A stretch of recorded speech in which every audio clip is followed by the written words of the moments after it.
आप पंकज जी हैं, पंकज चतुर्वेदी जी है, भारतीय जनता पार्टी के प्रवक्ता। पंकज जी स्वागत है। अवनीश बुंदेला जी है, कांग्रेस के प्रवक्ता। अवनीश जी आपका भी स्वागत है। और संदीप पौराणिक जी है, वरिष्ठ पत्रकार। सर आपका भी बहुत स्वागत है। पंकज जी, मौसम ने खूब साथ दिया है। खबरें कहीं से ऐसी आ नहीं रही है कि मौसम ने कहीं विघ्न डाला हो, वर्षा से कहीं विघ्न पड़ा हो। एक दिन पहले तक की तस्वीरें जरूर भयावह थी, चिंता थी। और कल जब आपकी मीटिंग हुई, मेरी बात हो रही थी आपके पदाधिकारियों से, तो वो कह रहे थे कि हमने चर्चा में ये भी शामिल किया है कि यदि बरसात होती है तो हम कैसे मतदान केंद्रों तक मतदाताओं को पहुंचाएंगे। खबर अच्छी है, पर अब कैसा देख रहे हैं? 35% के लगभग मतदान हुआ है। देखिए, ये देव कृपा है। और जब इंद्र की कृपा होगी तो कमल तो खिलेगा। और ऐसा हमारे यहाँ शास्त्रों में लिखा हुआ है। हम्म। जो शास्त्रों में लिखा है वो सत्य है। और देव कृपा के साथ साथ जन कृपा यानी जनता जनार्दन की कृपा भी भारतीय जनता पार्टी के पक्ष में है। और कारण मनोज जी बहुत स्पष्ट है कि भारतीय जनता पार्टी ने 3 बिंदुओं पर पूरा चुनाव लड़ा नगर सरकार का। जी। पहला मुद्दा विकास, दूसरा मुद्दा विकास और तीसरा मुद्दा भी विकास। और दम से हमने डेवलपमेंट की बात इसलिए करी कि डेवलपमेंट किया है और उसके प्रत्यक्ष प्रमाण है। भारतीय जनता पार्टी ने जब बूथ विजय अभियान प्रारंभ किया तो हमने केंद्र की, राज्य की योजनाओं की एक पूरी जानकारी उपलब्ध कराई। घर घर जाकर हम, मेरे जैसे तमाम भारतीय जनता पार्टी कार्यकर्ताओं ने अपने अपने बूथ पर गए और वो काम शुरू किया। हम्म। दूसरा, जब संकल्प पत्र जारी हुए भिन्न भिन्न निकायों के, जैसे लगभग 300 नगर परिषद हैं, 100 के आसपास 99 नगर पालिकाएं, 16 नगर निगम है। जी। तो हर नगरीय निकाय को लेकर भारतीय जनता पार्टी सरकार की, संगठन की क्या योजना है, आज का आकार प्रकार और भविष्य का स्वरूप, नए दौर के हिसाब से, नए जमाने के हिसाब से, चाहे मेट्रो का विषय हो, एलिवेटेड रोड का विषय हो, वाईफाई कनेक्टिविटी का विषय हो, हाइजीन सैनिटेशन के विषय हो, जी। सीवेज ड्रेनेज के विषय हो, ट्रांसपोर्टेशन के विषय हो, बेसिक हेल्थ एम्यूनिटीज की बातचीत हो, कम्युनिटी की बातचीत हो, लाइब्रेरी की बातचीत हो, कम्युनिकेशन की बातचीत हो, इन्वायरमेंट की बातचीत हो, इन सारे बिंदुओं का, 21 बिंदुओं का संकल्प पत्र भारतीय जनता पार्टी ने जारी किया। और उनमें भिन्न भिन्न उस बिंदुओं में अब तक क्या किया और आगे क्या करेंगे, उनके आधार पर हम निश्चिंत नहीं बल्कि आश्वस्त भी हैं जी। कि जनता जनार्दन की कृपा। 6523 प्रत्याशी हैं भारतीय जनता पार्टी के दोनों चरण मिलाकर। आज लगभग 44 जिलों में मतदान है हमारे, 52 में से कुछ जिलों में 13 तारीख को दूसरे चरण का मतदान है। पर जहां भी मतदान है वह भारतीय जनता पार्टी के कार्यकर्ता एक ही कार्य कर रहा है। मैं अपने बूथ पर सुबह से उपस्थित था, आपकी डिबेट में आने के पहले। यहाँ के बाद फिर वापस बूथ पर जाऊंगा, क्योंकि मेरे बूथ पर मेरा उद्देश्य है कि भाजपा के पक्ष में 51% मतदान। ठीक है। और जो जो मतदाता हम कार्यकर्ता बंधु उनके घर जा रहे हैं, उनसे आग्रह कर रहे हैं, क्योंकि हमारे पास सूची है इसकी वोटिंग। सबसे पहले मैंने अपना वोट डाला जी। मनोज जी, जी। क्योंकि जी। पर उपदेश कुशल बहुतरे नहीं, पहले अपना मतदान। और सबसे आग्रह है कि आप मत किसको देंगे ये आपका निर्णय। भारतीय जनता पार्टी के विकास के आधार पर, जैसे मेरा अभियान कमल का चुनाव निशान, ऐसे ही सब जनता जनार्दन से आग्रह कि अपने अपने घर से निकलें। और मैं भाजपा का कार्यकर्ता हूं, तो मेरा प्रार्थना क्या है, यह है कि हाथ जोड़कर आग्रह ठीक है है सर। कि भाजपा के पक्ष में मतदान करिए, पर मतदान अवश्य करिए। आपके एक एक वोट ठीक। का मूल्य है। जी तो बिल्कुल, आप इसलिए ठीक कह रहे हैं। हम, और हम भी यही सभी से कहेंगे कि यदि आप अभी तक घरों से नहीं निकले हैं तो आपसे यही अपील है, क्योंकि लोकतंत्र में सबसे बड़ा अधिकार आपके पास मत डालने का है। आप निकलिए, किसको मत डालना ये आपका निर्णय है, सबको अपना अपना निर्णय निभाना है। लेकिन बड़ी बात यही है कि अभी मौका है, मौसम भी अनुकूल है, तो इसका लाभ ले लीजिए। घर से नहीं निकल पाए हैं तो खाना खाकर निकल जाइए, लेकिन वोट तक जरूर पहुंचिए, मतदान केंद्र तक जरूर पहुंचिए ठीक बात और है। वोट जरूर डालिएगा। ये बार बार सभी से अपील है बंसल न्यूज़ की। जी बुंदेला साहब, आपसे मैं समझना चाहूँगा, विकास के नाम पर भारतीय जनता पार्टी आगे बढ़ रही है। आपका भी वचन पत्र अलग अलग जिलों का मैंने देखा, उसमें आप जो करना चाह रहे हैं वो भी दिखाई दिया है। लेकिन मौसम ने बीजेपी का ही नहीं पूरे चुनाव का साथ दिया है। अब आप क्या उम्मीदें कर? देखिए मनोज जी, मुझे बड़ा इस बात पर आपत्ति है जी। कि मौसम की बीजेपी से क्या इतनी ज़्यादा सेटिंग है, क्या मैच फिक्स है कि आप कह रहे बीजेपी का साथ दिया? मतलब मैंने तो कहा, आपने कहा ना कि नहीं मौसम नहीं, ने मैंने ये बीजेपी, कहा कि दोनों ही दलों का साथ। आप सुनिए। आपने नहीं बीजेपी का सर, आपने कांग्रेस नहीं कहा, आप रिवाइंड करके देख हाँ, लीजिए। वो मुझे, मैंने तो कहा कि मौसम ने दोनों दलों का नहीं साथ नहीं सर, दिया आपने है। बीजेपी कहा है। मैं मतलब मेरे साथ अपने, मेरे साथ संदीप जी बैठे हैं, वो ही बता देंगे। तो मैं निवेदन ये करता हूँ, देखिए ये जनतंत्र का महापर्व है। जी। और मुझे लगता है जो आज जो चुनाव है नगर निगम, नगर पालिका, नगर पंचायत के, वो बेसिकली जो भी अगर आपके सिस्टम में विकास होता है, केंद्र से अगर कोई भी योजना चलती है, राज्य सरकार में आती, राज्य से आखिरी जो इम्प्लीमेंट होता है वो उसका गांव में जाएंगे तो ग्राम सरकारें हैं, नगर में तो नगर सरकार, मतलब जो आखिरी व्यक्ति तक जो विकास पहुंचता है मनोज जी, वो इसी माध्यम से पहुंचता है। और मुझे लगता है इस चुनाव में मुद्दे जो होते हैं वो राष्ट्रीय मुद्दे अलग होते हैं और ये स्थानीय मुद्दे ज़्यादा हावी होते हैं। क्योंकि आप देखें, अगर नगर निगमों की बात करूं मनोज जी, तो 16 नगर निगम स्वीकार करते हैं भाजपा काबे से, हम कहीं नहीं हैं। लेकिन हाँ, जनता ने वो भी देखा कि 1 घंटे की बारिश में जिस तरह से हाल हुआ प्रदेश का, पूरे नगर निगमों का, तो हमारे मुद्दे वही है मनोज जी कि विकास हो, लेकिन विकास गुणवत्ता वाला विकास हो। और विकास कभी भी इस तरह का ना हो कि कागज़ों पर विकास हो। जैसे आप भोपाल की बात करें, अपने स्टूडियो के आगे बात करें, तो सामने ही BRTS आप लेकर आते हैं, 1418 करोड़ रुपए का आपका प्रोजेक्ट था भोपाल में।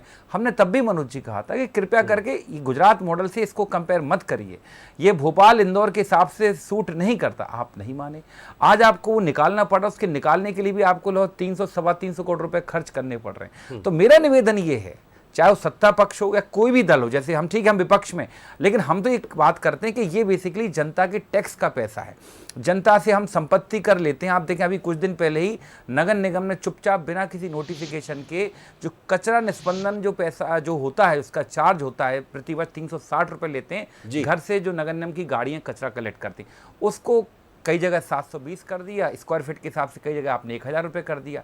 तो ठीक है आप ले रहे हैं, लेकिन कहीं ना कहीं ये बताएं आपकी जिम्मेदारी भी है। और मैं तो कहता हूं कोई भी राजनेता हो, किसी भी दल का हो, ये जो चुनाव है ये बहुत अलग चुनाव है, क्योंकि इस चुनाव में जो मतदाता है वो सीधे आपसे सवाल करेगा, सीधे आपके घर पर उड़ाना देकर आएगा, देने आएगा। और कहीं ना कहीं पार्षद तो सीधा संपर्क में भी रहता है कि साहब देखो नाली चौक है, कहाँ हो आप, हमने आपको वोट दिया था। तो ये चुनाव बड़ा मनोज जी अलग तरह का चुनाव है। और मैं तो निवेदन करता हूँ सभी से, माफ करिएगा, मैं आपसे समझना चाह रहा था, क्या तो फिर ये माना जाए जैसा आप कह रहे थे कि बारिश ने सारी पोल खोल कर धर दी, तो क्या आज जिस तरह का मौसम खुला, ये मैंने नहीं कहा था, संदीप जी बता देंगे, मैंने ये कहा था कि दोनों ही दल को मौका अच्छा मिला है, मौसम खुला हुआ है, लोग ज्यादा से ज्यादा मतदाता आएंगे, मैंने अपील भी की थी।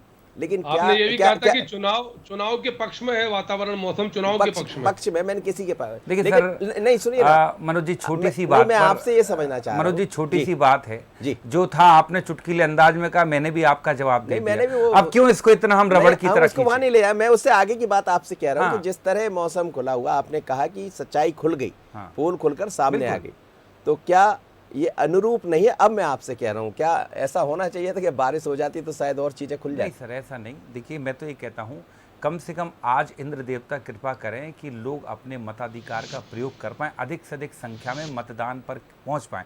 और मुझे भरोसा भी है कि चाहे वो प्रत्याशी हों, चाहे वो निर्वाचन आयोग हो, उसने शायद इंतजामात भी किए हैं, अगर बारिश हुई तो उससे निपटने के भी निश्चित तौर पर उनके कुछ ना कुछ इंतजामात हों, क्योंकि मौसम उस तरह का है। और जो मौसम विभाग की भविष्यवाणी भी ऐसी कि कभी भी बारिश हो सकती है, और कहीं कहीं बारिश हो भी रही है मनोज जी, कहीं कहीं नहीं हो रही है। तो मैं ये कहूँगा कि जो भी हो, लेकिन आज हर व्यक्ति को अपने मताधिकार का प्रयोग करना चाहिए और ये देखना चाहिए कि हमने जिस जनप्रतिनिधि को पिछली बार चुना था, क्या उसने हमको पूरी सेवाएं दी, क्या उसने हमारे दरवाजे आकर साफ सफाई पर ध्यान दिया, क्या पानी पर ध्यान दिया, क्या संपत्ति कर पर ध्यान दिया।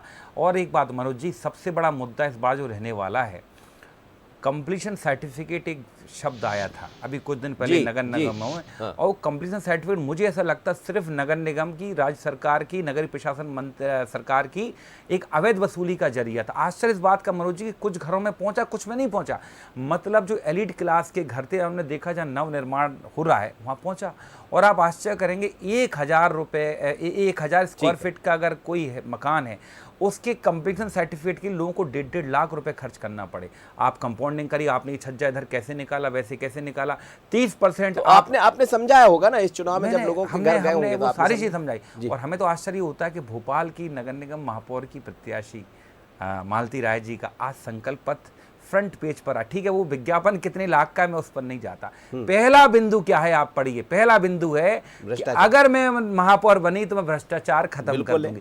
मतलब 13 साल से आपका व्यक्ति महापौर है, आलोक शर्मा और कृष्णा गौर ने मतलब भयंकर भ्रष्टाचार किया। ये हम नहीं कह रहे, ये खुद आपकी महापौर। चलिए मैं इस पर प्रतिक्रिया लूंगा मैं पंकज जी से, लेकिन पहले संदीप जी, बात हो रही है नगरीय निकाय चुनाव की, और 7 साल के बाद अब महापौर या नगर पालिका अध्यक्ष, लंबा इंतज़ार किया है लोगों ने कि जनता ठगा सा महसूस कर रही थी, इंतज़ार कर रही थी कब हमें वो मौका मिलेगा, कब हम पार्षद से ये कह पाएंगे कि साहब हमारे क्षेत्र में पानी नहीं है, नाली नहीं है, अब वो कहने की हकदार होने जा रही है। अब किसको मौका मिलेगा ये तो आज के बाद या 17-18 तारीख को जब परिणाम आएंगे स्पष्ट हो जाएगा। पर ये पहला चुनाव है जहां मैं भी कई लगभग सभी अभी जिन केंद्रों पर चुनाव हो रहा है सभी में जाने का प्रयास किया है, लेकिन पहली बार है जहां स्थानीय मुद्दों के साथ अलग तरह के राष्ट्रीय स्तर के मुद्दों की चर्चा भी चल रही थी दर्शकों के बीच, माफ करिएगा मतदाताओं के बीच। कैसा दिखते हैं? देखिए मनोज जी, मैं मानता हूँ या मेरी अपनी समझ कहती है, कोई भी राजनीतिक दल हो, मुद्दे वो अपने तरह से बनाते और गढ़ते हैं। जो सत्ता पक्ष होता है वो अपनी सुविधा के अनुसार मुद्दे तैयार करता है, दूसरा जो विपक्षी दल होता है वो सरकार पर हमले करने की कोशिश करता है।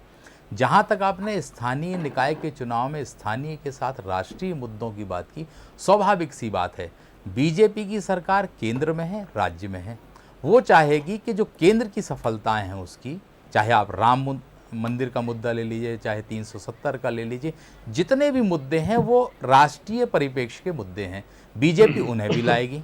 दूसरी तरफ राज्य सरकार है तो राज्य सरकार ने जो योजनाएं चलाई वो बताएगी। कारण मनोज जी एक ये होता है कि जितने आप मैदान में सिकुड़ते जाएंगे जी, उतने खिलाड़ी पास पास आ जाएंगे और पकड़ने का डर रहता है, चाहे वो राजनीतिक दल कांग्रेस हो या बीजेपी। तो बड़ा मैदान तैयार किया जाता है हमेशा से सत्ता पक्ष के द्वारा। तो सत्ता पक्ष ने जो मुद्दे बनाए उनमें राष्ट्रीय मुद्दों को भी जगह दी, दूसरी तरफ जो स्थानीय निकाय में उसने काम किए उनका भी ब्यौरा दिया। जहाँ तक अवनीश जी और चतुर्वेदी जी कह रहे हैं इनकी अपनी बात हो सकती है, लेकिन मेरा अपना अनुभव है कि इस प्रदेश की या देश की जनता, जो हमारा मानस है, हम लोग जल्दी भूलने के आदी हैं।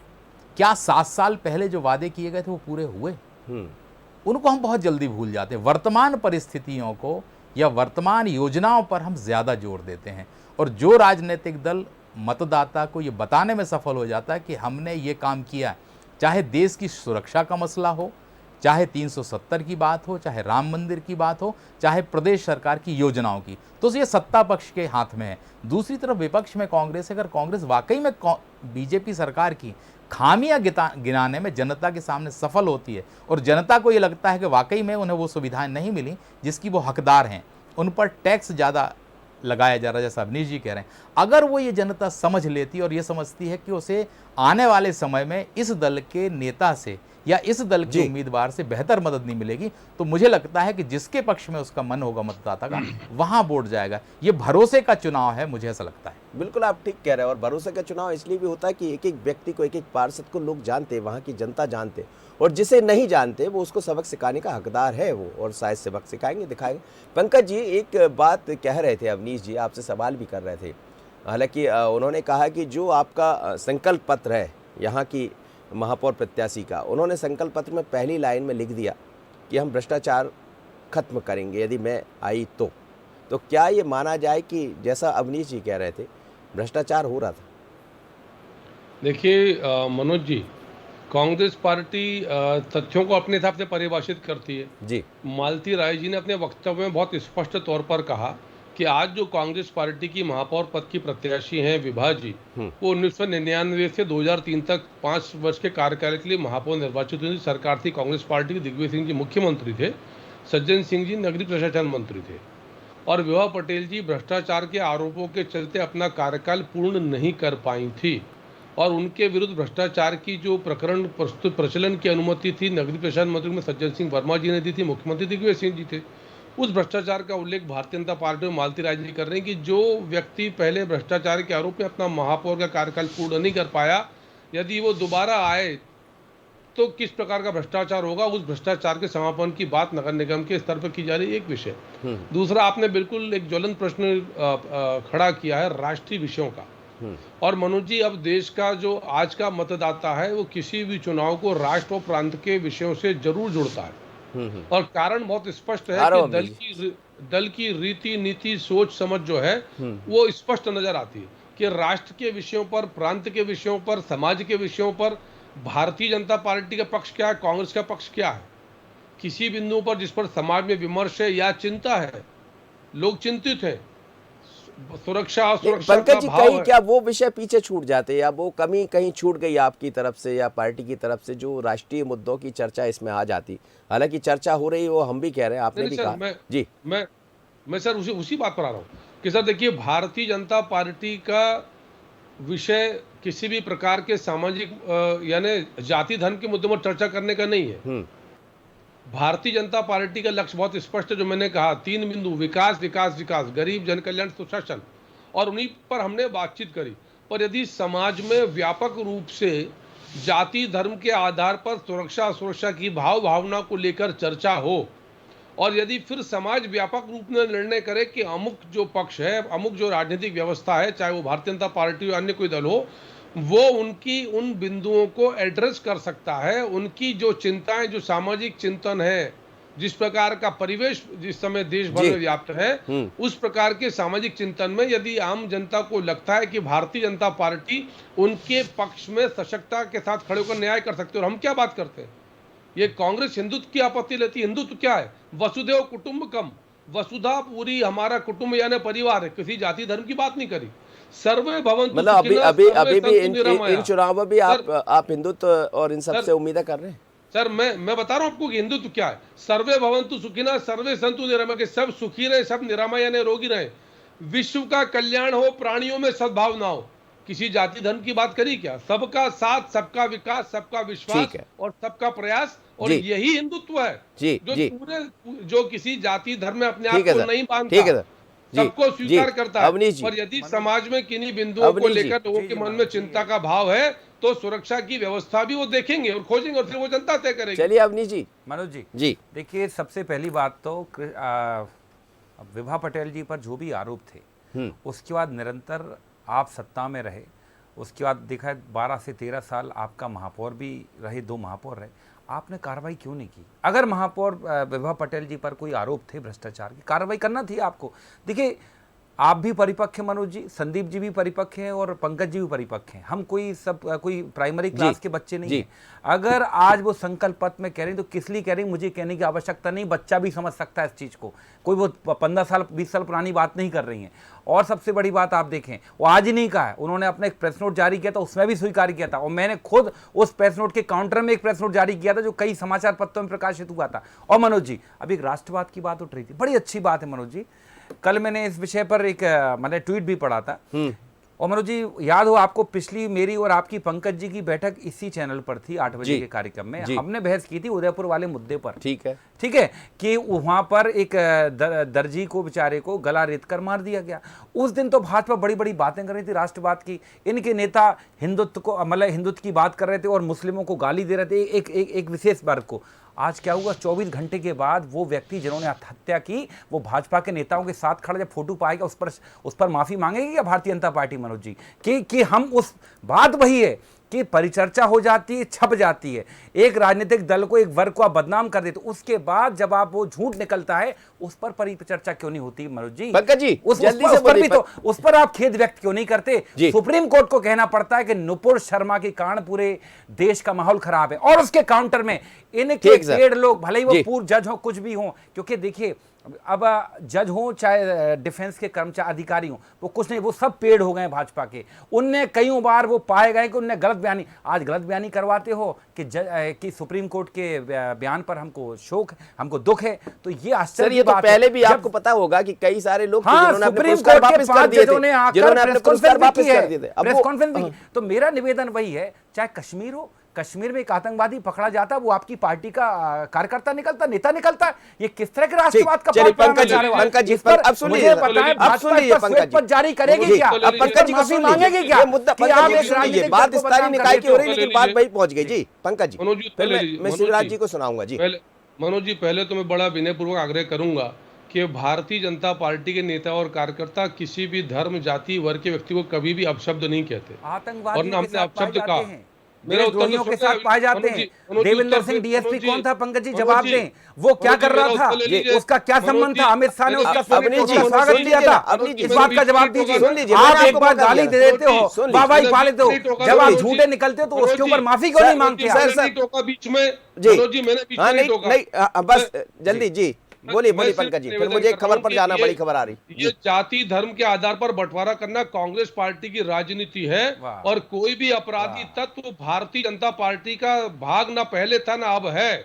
यदि कोई पत्रकार बनकर षड्यंत्र पूर्वक भारतीय जनता पार्टी के कार्यक्रम में नेताओं के साथ फोटो खिंचवा ले, वो अलग विषय है। बाकी किसी आरोपी का भारतीय जनता पार्टी से कोई लेना देना नहीं, ना हम किसी को अपशब्द कहते हैं। हमारे लिए सारे धर्मों का सम्मान है, और जिस विषय पे चर्चा कर रहे हैं सुप्रीम कोर्ट के विषय पर, वो सब जुडिस मैटर है और उस पर विशेषज्ञ बात करेंगे। और सुप्रीम कोर्ट के जजेस ने लिखकर कुछ नहीं दिया, उन्होंने अगर लिखकर दिया होता तो उस पर चर्चा की जाती।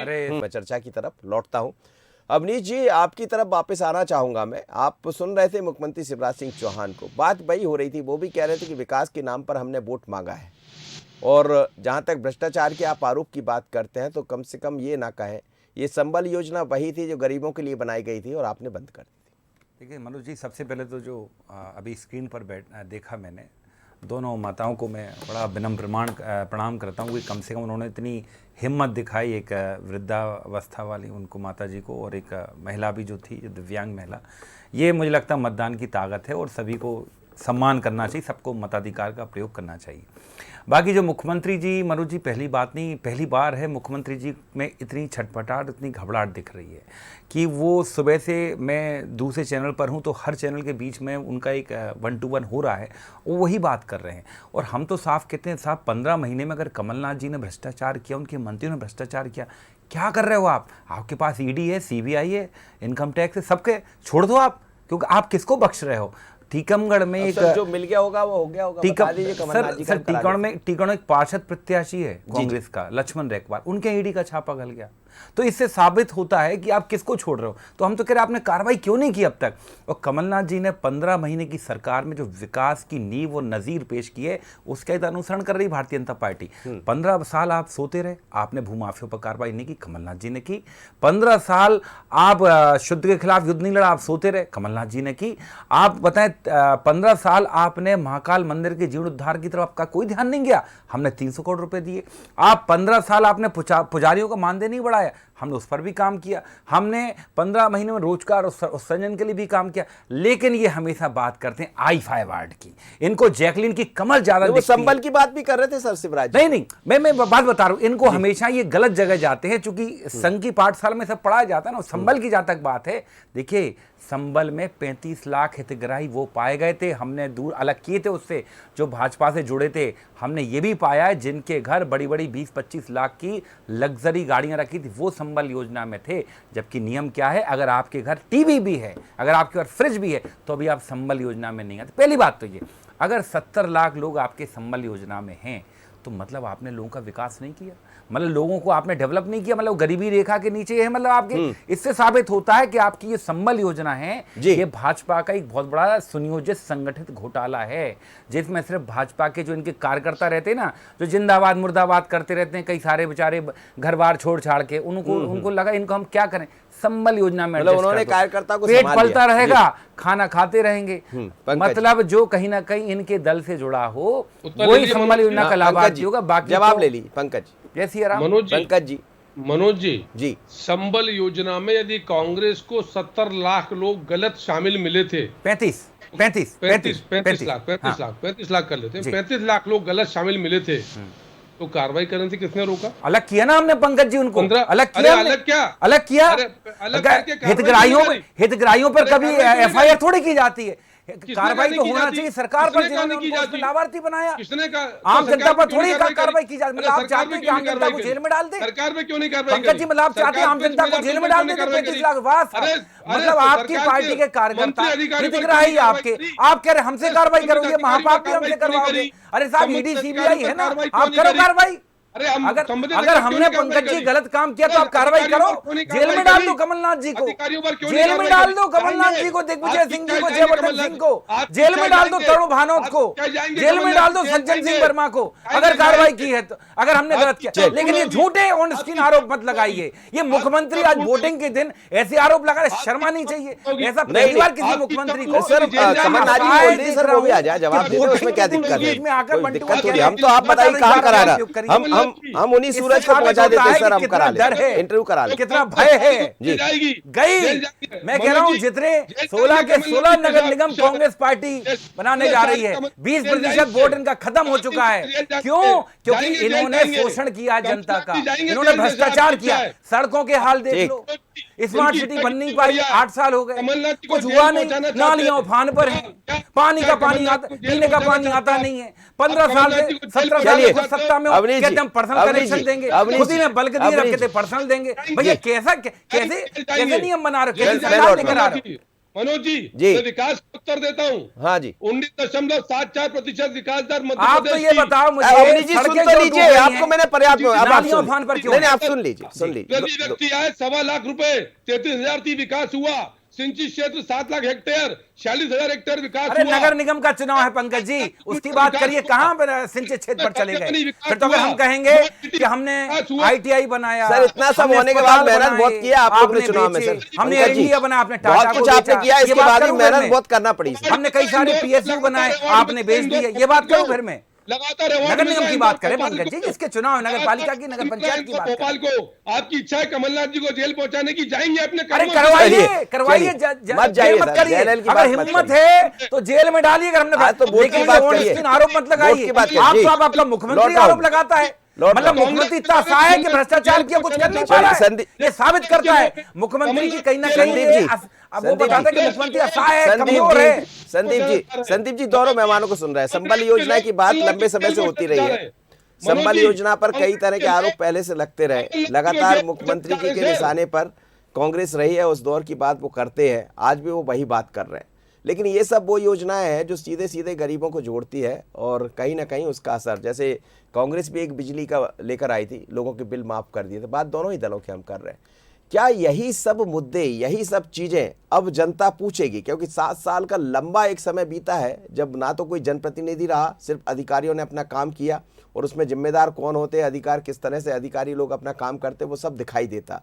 इसीलिए ये चुनाव बहुत अलग है और जनता ये सब चीजें देख रही होगी। देखिए मनोज जी, योजनाओं की जो बात है, मैं ये मानता हूं कि जब भी कोई वर्ग, अवनीश जी का अपना आरोप हो सकता है, पंकज जी की अपनी सफाई हो सकती है, लेकिन अगर हम BPL हैं तो प्रमाणित कौन करता है? वो व्यक्ति जो हितग्राही है और वो अधिकारी जो उसका कार्ड बनाता है। दोषी मेरी नज़र में दोनों हैं। अगर कांग्रेस के काल में वो हटाए गए हैं ऐसे लोग जिनके यहाँ बड़ी बड़ी गाड़ियाँ थीं, पैसा था, जो उसके पात्र नहीं थे, इस बात से मैं हूं कि क्या उस दौर के अधिकारियों के खिलाफ कांग्रेस ने कार्रवाई की, या उन हितग्राहियों के खिलाफ जो लखपति हैं, करोड़पति हैं और उन्होंने गरीब का हक मारा है, तो क्या उन पर कार्रवाई हुई? दूसरी तरफ इसके मेरा ये मानना है कि नाम हटा दिए, वो सब चीज़ें हो गई, प्रमाण जनता के बीच ये संदेश जाना चाहिए, कोई भी राजनीतिक दल हो जो सत्ता में है, उसे ये प्रमाण देना चाहिए कि इसने चोरी की, इसने गलती की, इस प्रशासनिक अमले ने, हमने उस पर कार्रवाई की। अगर हमने सिर्फ नाम हटा दिए, मैं किसी राजनीतिक तौर पर नहीं जाता, मैं ये मानता हूं कि नाम हटा देना पर्याप्त नहीं है, सरकार को उसके आगे भी कार्रवाई करनी थी, एक चीज। दूसरी, अगर बीजेपी की सरकार आई और उसको ये पता चला है कि कांग्रेस ने 35 लाख लोगों के नाम हटाए थे, वो अपात्र थे, तो क्या बीजेपी सरकार ने भी कोई कार्रवाई की? दोनों राजनीतिक दल, मुझे ऐसा लगता है कि गरीब के नाम पर, चाहे कांग्रेस हो चाहे बीजेपी हो, उसके लिए वोट बैंक महत्वपूर्ण है मनोज जी। सरकारें किसी की भी हों, आपकी जिम्मेदारी है, आप सत्ता में आते हैं तो किस लिए आते हैं? आप उस गरीब का कल्याण करने के लिए आते हैं, आप बेहतर सड़कें देने के लिए आते हैं, आप बेहतर सुविधाएं देने के लिए आते हैं, स्वास्थ्य सुविधा, शिक्षा। अगर आप वो देते हैं तो जनता पर आप एहसान नहीं करते। मेरा अपना मानना है कि राजनीतिक दलों की और सत्ता में आए हुए लोगों की ये नैतिक जिम्मेदारी है। ठीक है, जो सत्ता में होता है वो गिनाता है, लेकिन जब आपको मौका मिलता है जो विपक्ष में है, उसे भी ये नज़ीर पेश करनी थी कि अगर उस सरकार के काल में गलती हुई है तो वो लोग बख्शे नहीं जाएंगे जिन्होंने ये गलत काम किया है। मुझे लगता है कि राजनीतिक दल इन चीज़ों से बचता है क्योंकि उसे इस बात का डर रहता है कि अगली जब सरकार आएगी, क्योंकि उसके काल में भी कहीं ना कहीं गड़बड़ी हुई होंगी ना, और करने वाले कौन होंगे? वो प्रशासनिक अधिकारी जो पहले किसी की गोद में बैठते थे, अब वो किसी और की गोद में बैठे हैं। बिल्कुल सही आप कह रहे हैं, और मजे वही करते हैं, और खूब मौका मिला 7 साल तक करने का। चुनाव हुए नहीं, चाहे बीजेपी हो या कांग्रेस, दोनों दलों को मौका मिला था, लेकिन अब चुनाव हो रहे हैं। देख रहे थे इस वक्त छतरपुर से, दिखा रहे थे हमारे संवाददाता, और बता रहे थे कि व्यवस्थाएं बड़ी व्यापक की गई थी, अच्छी की गई थी, लेकिन जहां व्यवस्था की गई वहां लोग मौजूद नहीं थे। तो कई बार ये होता भी है कि जब आदर्श मतदान केंद्र बनाए जाएंगे बड़े खूबसूरत होंगे, हम दिखाएंगे, टीवी में दिखा भी रहे हैं, लेकिन जब पहुंचते हैं तो वो चीज़ें नदारत हो जाती, शायद वो तस्वीरें दिखाई दे। पंकज जी, 16 नगर निगम हैं आपके पास, पिछली बार पूरे निगम आपके पास दिखाई दे रहे थे, इस बार कहाँ ये देख रहे हैं? लेकिन कई जगह जैसे दमोह से स्थितियां नज़र आ रही है, आपने वो तस्वीर भी देखी जहां मतदान केंद्र खाली पड़े हुए थे, और दमोह वही है जो सबसे ज़्यादा चर्चा में रहा।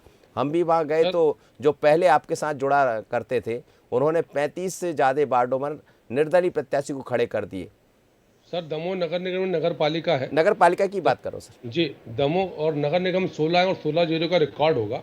मैं संभल की बात सिर्फ 2 मिनट बात करके आपको उत्तर दूंगा कि जो संदीप जी ने कहा वो बहुत, उन्होंने मेरी बात को पुष्ट किया, और भारतीय जनता पार्टी की सरकार ने कार्रवाई नहीं करी सर। भारतीय जनता पार्टी की सरकार ने उनको पात्र मानते हुए दोबारा उन 35 लाख लोगों को जिनके नाम कमलनाथ सरकार ने काटे थे संबल की सूची में सम्मिलित किया, क्योंकि वो सब पात्र थे। और मैंने सिर्फ सवाल खड़ा किया कि किस पर कार्रवाई करी? किसी पर कार्रवाई नहीं करी। सिर्फ गरीब का अधिकार जो था छीन कर जी, भ्रष्टाचार और दलाली काम किया। अब दमोह की बात कर लेते हैं। दमोह में मतदान का प्रतिशत कम हो ज़्यादा हो, कौन निर्दलीय लड़ रहा है, कौन दलीय लड़ रहा है, जीत कमल के चुनाव चिन्ह पर भारतीय जनता पार्टी के प्रतिनिधि की सुनिश्चित है। दमोह में नगर पालिका अध्यक्ष के लिए, क्योंकि अब तो नगर पालिका तो पार्षद होंगे बहुमत के आधार जी, पर, जी, अप्रत्यक्ष चुनाव। तो अप्रत्यक्ष चुनाव है, तो दमोह में पार्षद पद के जो प्रत्याशी हैं वो भारतीय जनता पार्टी का बहुमत होगा, और उसी आधार पर भारतीय जनता पार्टी का नगर पालिका अध्यक्ष दमोह नगर पालिका 16 निगमों में क्या होने वाला सर? 16-0 भारतीय जनता पार्टी के पक्ष में पुनः। जी, और चलिए अवनीश ये जी, परिणाम वाले दिन, अवनीश ये जी। परिणाम वाले दिन पैनल रखिएगा सर। जी, जी, बिल्कुल जरूर बिल्कुल एक ऐसा अवसर दीजिएगा सर, कि बिल्कुल रखेंगे, अपन ही रहेंगे सर, अपन ही रहेंगे, तब अपन मैं भी बात रहूंगा, करेंगे। मैं भी रहूंगा, और यही पैनल रहेगा। दिन भर चलेगी, हर जाना पड़ता है। तो भी एक निवेदन अवसर ऐसा रखिएगा जब अपन चारों लोग रहें। सर, फिर बात बिल्कुल करेंगे बिल्कुल 16-0 पर बिल्कुल दमोह सर, पर। वादा रहा। मैं इसलिए भी रखूंगा क्योंकि अवनीश जी भी तो कुछ कहेंगे। जी अवनीश जी। मैं छोटी सी बात कहूँगा। सबसे पहले तो हमने 2 तस्वीरें देखी। पहली तस्वीर जिसमें एक वृद्धा और एक दिव्यांग वोट डाल रही थी, और दूसरी तस्वीर हमने मनोज जी ये देखी कि जहाँ पर इतने शानदार हमने मतदान केंद्र बनाए, सजाए, मतलब एक अच्छा, उसके बाद भी वहाँ वोटर नदारद, मतलब ये लोकतंत्र है। मतलब आप जनता की मर्जी से ऊपर नहीं है, ठीक है मनोज जी। और पहली बात, मैं आज एक चीज़ और मैं कहूँगा, देखिए चुनाव आयोग का, निर्वाचन आयोग का अधिकार है, निर्वाचन अधिकारी कलेक्टर होता है, उसका अधिकार है, लेकिन मनोज जी मैंने शायद पहली बार इतनी ज़्यादा बजटिंग, इतनी ज़्यादा खर्चीले मतदान केंद्र देखें।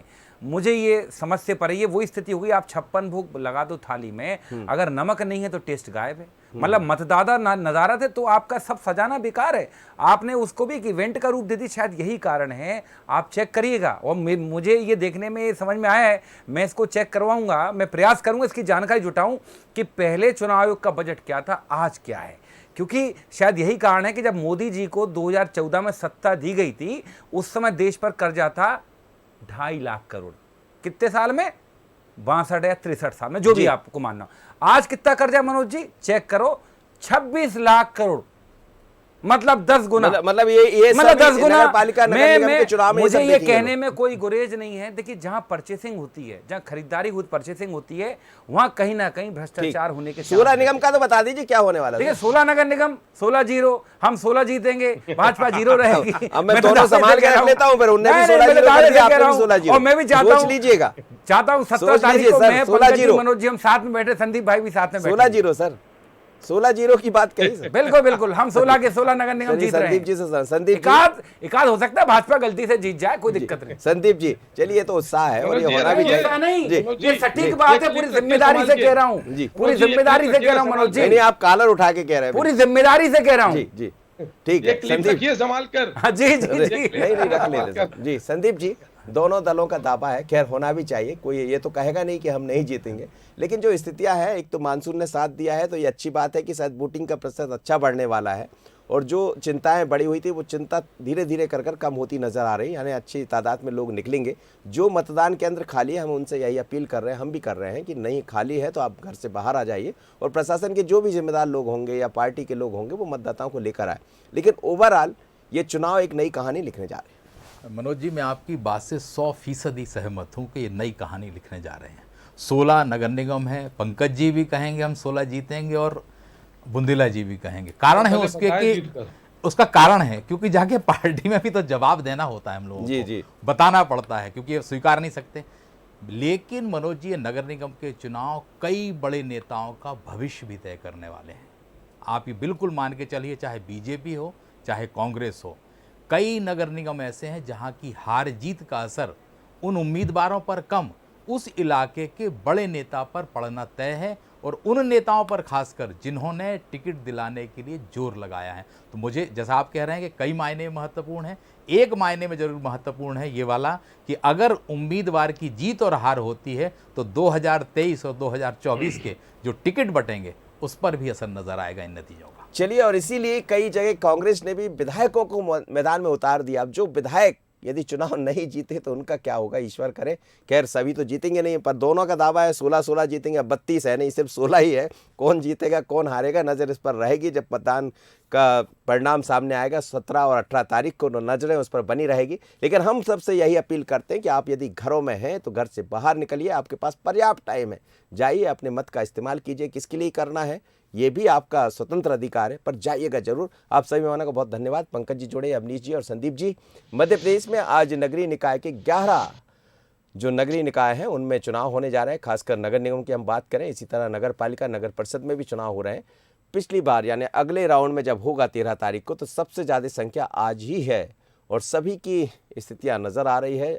कई ऐसे केंद्र हैं जहां मतदान केंद्र पर मतदाता भारी तादाद में नजर आ रहे हैं। कुछ ऐसे केंद्र हैं जहां नहीं पहुंच रहे, तो उम्मीद की जाना चाहिए कि जो नहीं पहुंच पाए हैं वो भी पहुंच जाएंगे। आप सभी मेहमानों का बहुत धन्यवाद, मेरे साथ जुड़े। मुझे दीजिए इजाजत। बने रहिए बंसल न्यूज़ पर पल पल की खबर देखने के लिए। यदि न्यूज़ से जुड़ी कोई खबर देखना है, चुनाव से जुड़ी कोई खबर देखना है, तो सिर्फ बंसल न्यूज़। मुझे दीजिए इजाजत। नमस्कार।